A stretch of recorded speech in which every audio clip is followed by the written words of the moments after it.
GTA 5 and gaming tips, news, info, and more, and back with another episode of my High Life DLC coverage. Today we're going to be doing an in-depth car customization guide and overall guide talking about the design, influences, speed tests, trials, statistics, and of course the customization options for the Pegasi, Zentorno, and GTA 5 and GTA 5 Online.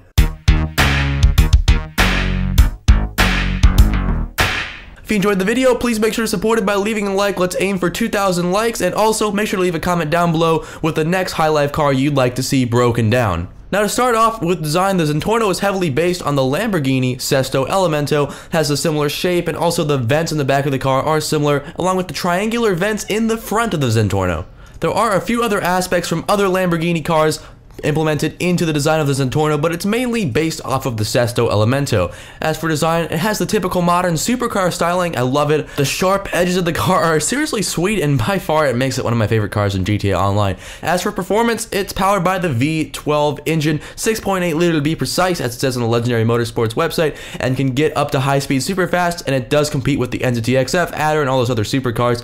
It does have a hybrid engine in the Zentorno that delivers really smooth and rapid acceleration, and it is one of the fastest accelerating cars in the game. It can go from 0 to 60 in 2.3 seconds, done by time trials, and its top speed is said to be up to 213 miles an hour, but when tested, it can be up to 250 miles an hour or 405 kilometers per hour. It has 4-wheel drive, 7 gears, and a 750 horsepower engine, also to be precise, so we got definitely some huge power behind the Zentorno, and personally, like I said, my favorite car in the High Life DLC cars out of the 3 trio, and I guess that Dinka Thrust too. That motorcycle is definitely not my favorite. You can purchase it from legendarymotorsport.net for $725,000 in GTA Online. You can also get it in all of your garages for the protagonist and GTA 5 campaign single player. Now we're going to go over some of the customization options of the car. The chassis, it has the side blade with the primary color and also the side blade with the secondary color, looking very nice, and that is splash of color. For the exhaust, there's a few different types of exhaust. There's the twin bore exhaust, the hyper exit exhaust, the twin ellipse exhaust, and the butthole exhaust, aka the epic ellipse exhaust.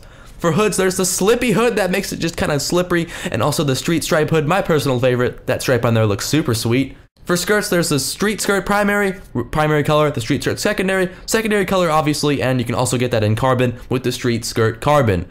Now this car is notorious for all of its spoiler customization options. We have the cruise spoiler in the primary color, along with the cruise spoiler secondary color, and of course the cruise spoiler in carbon. That trio of 3 repeats itself: the street spoiler in primary, the street spoiler in secondary, and the street spoiler in carbon. And if you want to get a massive spoiler on there, they have that sweet racing spoiler that looks pretty good, but personally I do prefer the street spoiler. That's about it for customization options. This may not seem like much, but it's actually pretty good for supercars. Most supercars don't have that many options on it, like my Adder guide literally just gives you the bare stuff. That's all there was. Now there is some sweet little trivia for this car. It is the successor to the Infernus and the Vaca, and it also is the second car in the whole Grand Theft Auto series to feature the scissor doors after the HD era Infernus. And also, due to the scissor doors, if the Zentorno is flipped over and you try to get out of the car, the door will actually be detached from the car when you exit.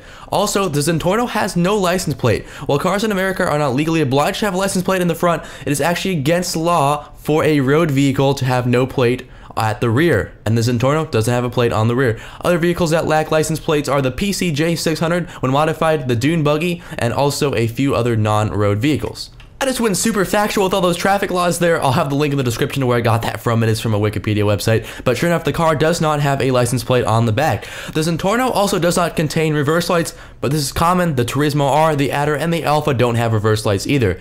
Also, players cannot be shot from behind while driving in the Zentorno since it has no rear window, which is very helpful when people are driving by you and shooting. The Zentorno is definitely my go-to car, as you cannot be shot from behind.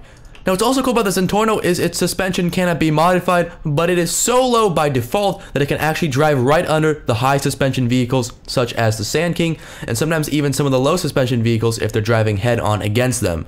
This is the second hybrid supercar in the game to appear in the GTA Online series, the first being the Turismo R, and also the second fastest accelerating car in the game, only beaten by the Voltic. Last but not least, the Zentorno is also the most customizable car in the supercar category and shares its engine sound with the Vaca, the Cheetah, the Infernus, and the Entity XF, so if the engine sound sounds a little bit familiar, it does share it with a few other cars. That's about it for today's customization video. Hopefully you enjoyed it. If you did and enjoyed all the tips, please make sure to support the video by leaving a like. It lets me know you enjoyed it, and let's try to hit 2,000 likes. Also, if you're new around here and haven't already, I definitely recommend subscribing. I'm closing in on 300,000 subscribers. Make sure to leave a comment down below with which car you'd like to see next broken down and given some quick little little trivia and facts about. You can also find my Twitter and Facebook down in the link below to follow those and keep up to date. That's about it.